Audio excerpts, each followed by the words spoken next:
Now we have digital clocks that automatically alter, and now we live in a world of quick communication, and we buzz between time zones readily. Is it time for the UK to stop doing this? Is it a friend or foe? Should we rage against the AI machine? This is the People's Countryside Environmental Debate Podcast. I'm Stuart the Wild Man Mabbott, one of the co-hosts. He is. I'm William Willett, one of the co-hosts. And we don't talk about the countryside as much as we used to. You, the listeners, send in questions for us to conversate around, and we try and always bring it back to the environment in some way. We try and keep the big issues in your consciousness, and through actions we try and address what we come up with, what we talk about, the questions and all the stuff around that, and anything else that might come up. We have a conversational style. We don't debate like it says in the title. Sometimes we do debate, but it's generally a conversational style. Who's the question from today, William? Well, we have two questions, of course. Yep. First question is from Fred in St Just in Cornwall. Do you know exactly where St Just is? Is it near St Ives? It's further down than St Ives. If you're heading... Isn't much beyond St Ives, is there? There's not a lot. Compared to the rest of the country. No, geographically, if you're travelling down to Land's End from St Ives, St Just is sort of in the middle of the peninsula and in the middle of the two. So kind of between Penzance and St Ives, sort of there? No, further down, way down, much further down than Penzance. Okay. What I remember of it, it can be quite wet because it's quite near the coast in both directions. And I remember some of the houses were painted with sort of pastel shades, but they have to paint those regularly because it peels off. Just a nice little town. I think the comedian, I may be wrong here, I think the comedian Jeffrey was born down there. Maybe wrong, but I know it's famous for something. Yeah, St Just is I can see why they would. It's right on the western tip of Cornwall, looking at Google Maps. I didn't know where it was. I know where it is now. And then so then any storms that come in from that direction, there's nothing to stop them. Nothing at all. No, so that would be quite windy down that way. Anyway, so that's where the question is from. Yeah. What's the question then, big boy? Let's go straight into it. Yes. So thank you, Fred. Thanks for your question. I think this is the first we've heard from Fred. Yep, never heard from him before. So Fred says, in the UK we put the clock back an hour in October and forward an hour in March. Now we have digital clocks that automatically alter, and now we live in a world of quick communication, and we buzz between time zones readily. Is it time for the UK to stop doing this? I think we started doing this in the early 1900s to save and conserve energy. Not sure if it's true, but I read William Willett, the great-great-grandfather of Coldplay's Chris Martin, set up a campaign before the First World War pushing for clocks to go forward in spring and back in winter so that people could spend more time outdoors during the day and save energy. I've not heard that one. I automatically assumed it was to do with harvest time, to have more time, have more daylight. I'm not sure what the instigator was. I mean, I know modern day the talk is about getting kids to school in the daylight and getting them home in daylight and just giving us a bit of extra daylight when we need it. But I don't know what the original instigator was, but the question's more about, is it time to move on? What do you think about that? Well, it's a worldwide phenomenon. It's not just the UK. So everybody across the world not everybody. No.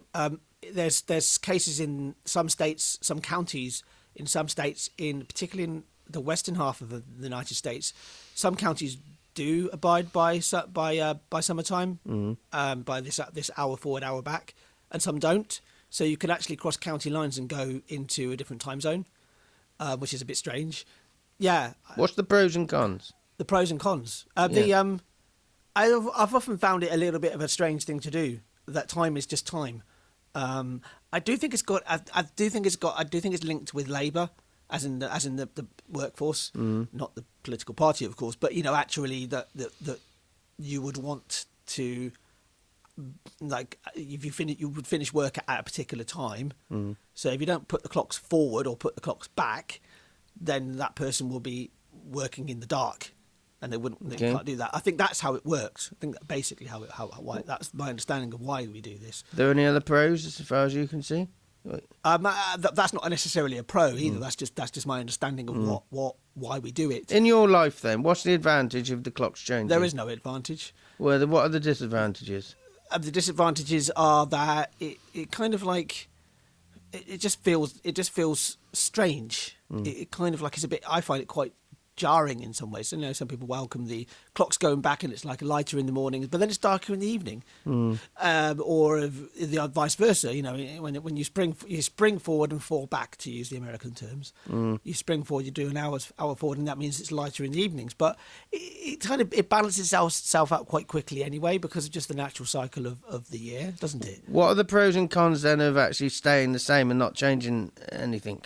I think it just makes sense. I mean, why change? Well, why does it make sense?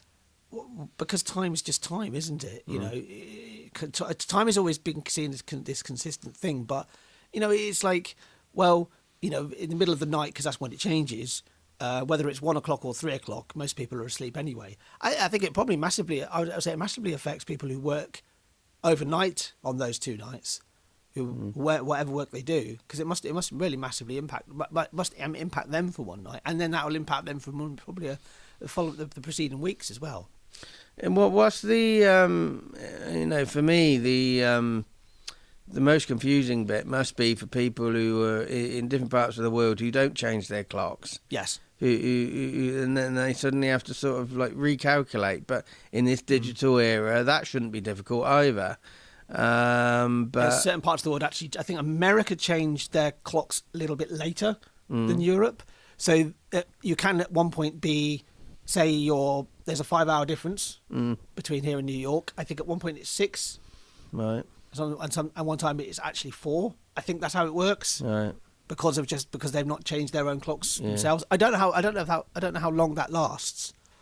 But I had a long distance relationship, and I had to deal with that with the time difference between here and California. Right. The time's a very strange thing anyway. It kind of feeds into the whole idea of time zones as well. I often think it's an advantage to nature, because the nature and the creatures, you know, we are part of nature, but I'm going to put that one in there. But creatures that are creatures of habit, and when we suddenly we're not in the morning, we're not there for an hour, and they've got free reign, and they think, something's different. We can get on and eat more or whatever. Yes. I wonder if there's ever been a scientific study about that phenomenon. I can't see it making a huge difference. No, it does seem. I think there should be more.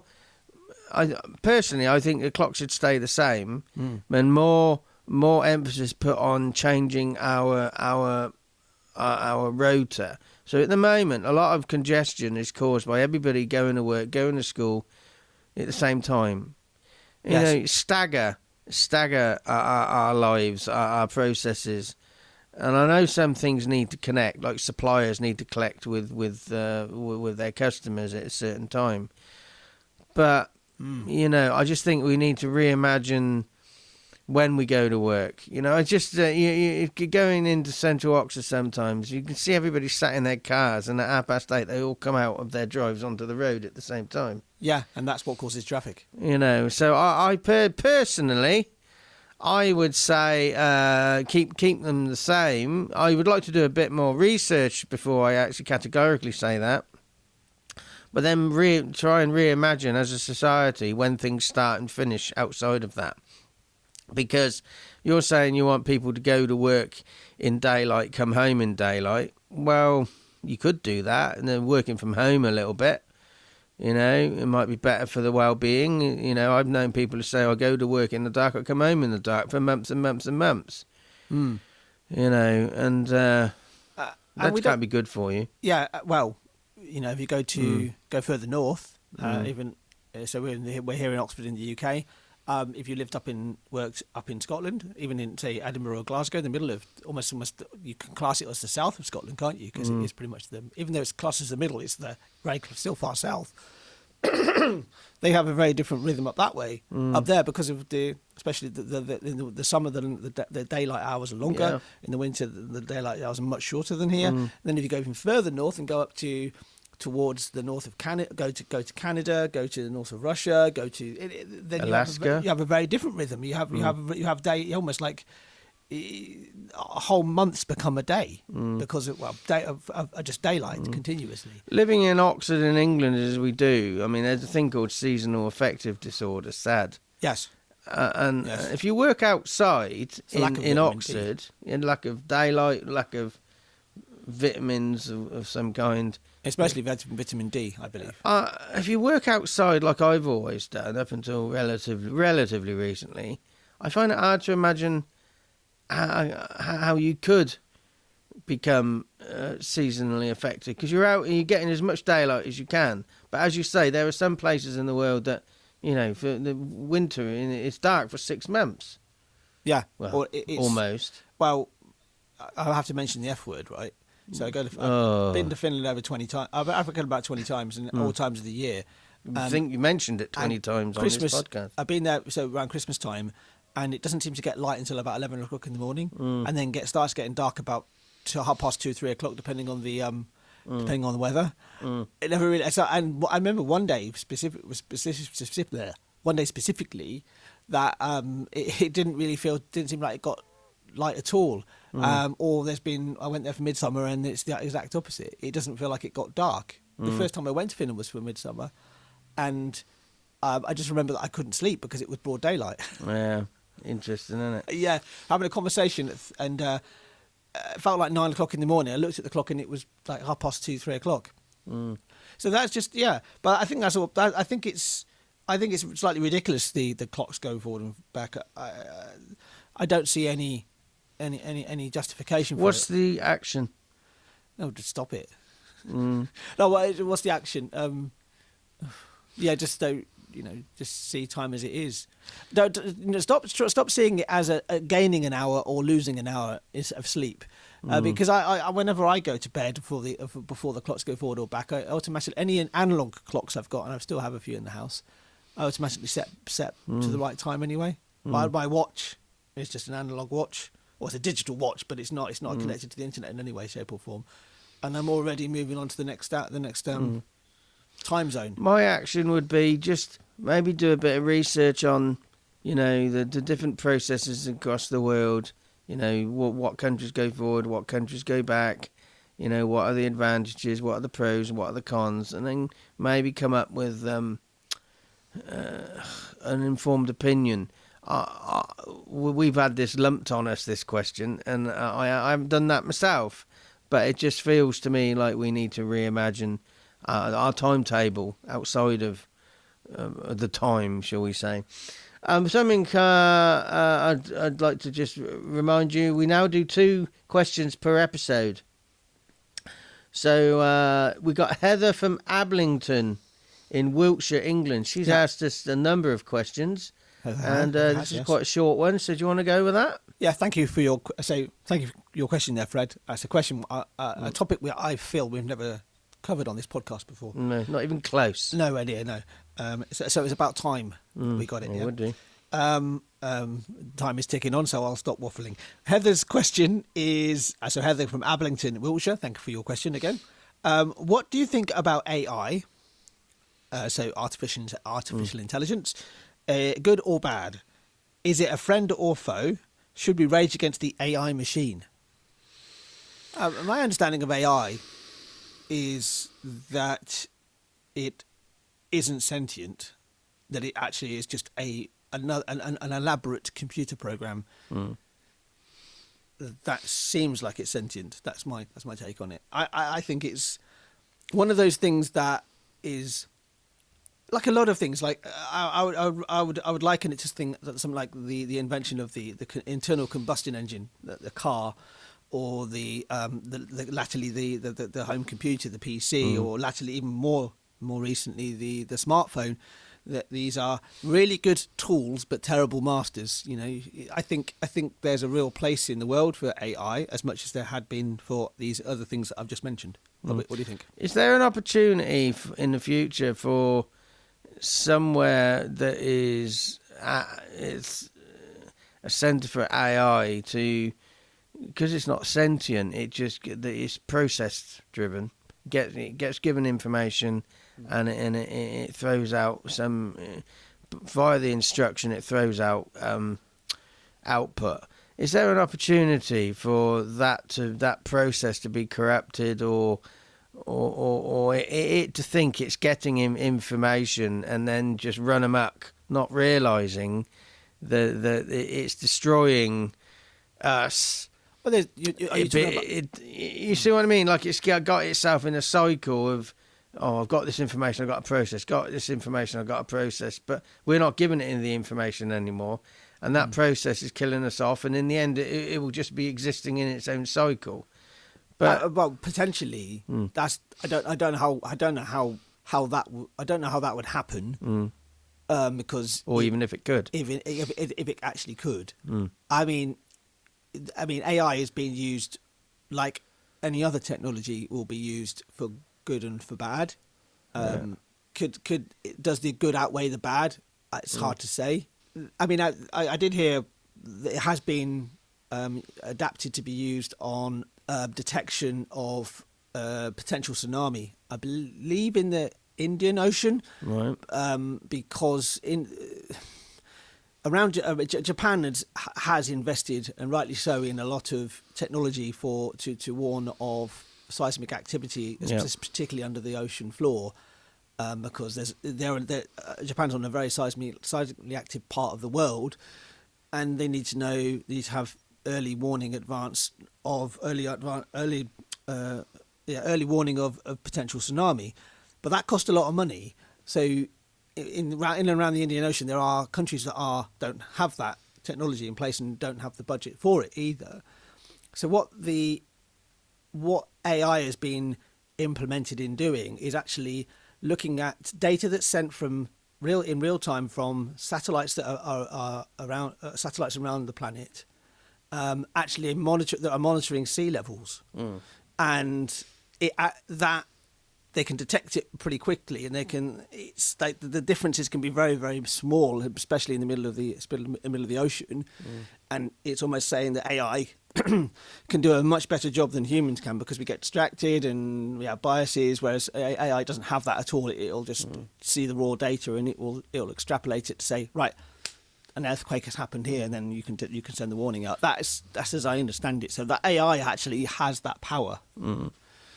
Yeah, there's a significant group in society that look at computers, robots as if they run amok, they can take over. But whether that's true or not is another matter. Yeah, it is. Yeah, I mean, I think that that's in the realms of science fiction, as that's in the realms of human imagination, and also I think science fiction and things like dystopian novels, well, not so much dystopia, but science fiction running amok is sort of part of our evolutionary history, that we're trying to see all possible dangers there are to the human existence. Yeah. See, we were having a conversation a while back about using AI to write your scripts you got to give with a speech. Yes. There was an article written on LinkedIn by somebody we know, and they were talking about AI, and we looked at it. Yeah. And I said, well, you can give a piece of text to an AI bot and say, can you make this sound more intelligent? So you're making it so you're making somebody who has got limited vocabulary sound more intelligent by producing this. So some people might see that as an advantage, but often when people read my books, they say, when they come to a talk or they've been on a workshop or walk that I've led, they say, when I read your book, I can hear you talking. And that's because I use voice recognition software. And when you talk into a microphone, you use different words than you do when you're typing. Like when you're typing, you say I am, whereas when you're talking, you say I'm. Yes. You do say I am, but you shorten things. I would say so. As my understanding of how the best way to approach use of AI, especially with writing, is you have to be extraordinarily specific about what you want it to do. Yeah. I mean, we've done some AI artwork, haven't we? Quite a bit, just for social media, just for the fun of it, because what it kicks out is sometimes slightly humorous. Where we had one where there was a person. Do you remember the guy? 3 arms. Had 3 arms and had 2 right arms or something like that. Yeah. So it does throw out these strange anomalies. But I think it's because it's what you feed into the machine. You know, if you feed in, I don't know, the wrong ingredients into something, you're not going to get what you want, right? Or you're going to get something that's quite bland, quite straightforward. I that article you talked about earlier actually sounded like it was actually written by a machine. Yeah. So I wonder if that was actually written by AI, that the person who had actually wrote it in inverted commas, actually didn't write it at all and actually just put a prompt into AI. The other thing I would say to you as well, Stuart, is about you're saying, you know, it's in your voice and it is in your voice, because you literally you're right, you're reading it out almost, aren't you? That you're also because you're aware of that, you can honestly say that to somebody stood in front of you. Yeah. And then that feeds into them going, oh yeah, I'll listen to it. I can hear your voice. I've just gone to one of your talks. Yeah, exactly. Yeah. So that feeds into it. I would have thought that actually it'd be interesting to. I don't think we'll ever do this, but you know, if we tested like, write this piece in the style of Stuart Mabbott. Yeah. Whose style is this. I'd have to have enough material out there for it to be able to pick that up. Well, no, but you would actually go. If you chose the characteristics of how you talk and made it very specific, I wonder if we'd be able to figure out which one was written directly by you and which one was written directly by AI. Do you see what I mean? Yeah. But I think what from your point of view is you're saying that this sounds like me because you know it sounds like you because it is you. Yeah. I think the danger of AI is that. I think the biggest danger of AI, and there's a lot of conversation in and around the art world, that it will make artists irrelevant, and I think that's a load of nonsense. I don't think AI are going to replace humans when it comes to actually creating things, because when it comes to creating, and I'm a big fan of music, I like music to be rough around the edges. There just needs to be rough edges on it, and I don't think AI would be able to do that. It's not uniquely that person. Okay, well, I got nothing else to say on this. Have you? I could go on for a bit, but you know, I think it's one of those moments, I think, of that where we are on this course of change. There's something that this is changing how the world sort of operates, Perceives itself, and it's another like jump in technology in some respects. So in the past you would have had. Well, remember we mentioned about the threshing machine many episodes ago, and that caused a huge issue, didn't it? Now there's talk about AI having the same impact. Yeah, losing jobs, replacing people. It's going to replace people, and I think that's actually true. If you think about the overnight, the internal combustion engine would have probably caused a lot of issues with people who were looking after horses. Yeah. You know, it kind of, these things happen. I'm not going to gloss over I won't gloss over the effect that it will have on people. This will obviously have an adverse effect on people's livelihoods. But it's what we do as a species. We seem to have these leaps. So my action would be to have a look in your own life and see where AI is already come into your life without maybe you even realising. Yes. Or and then maybe look at where it could come in. Don't be afraid. Don't be afraid to dip your toe into it. It's actually free as well. A lot of AI is completely free to use, and it's based upon and I know at least Chat GPT, but I think most of the AI models that are out there also do not store information as well. I think that's one of the biggest notions, is that it actually stores your information, but it really doesn't. Anyway, so that's the end of another episode of the People's Countryside Environmental Debate Podcast. We've tried to spin it into a environmental angle, but sometimes it's very difficult to, as you can tell today.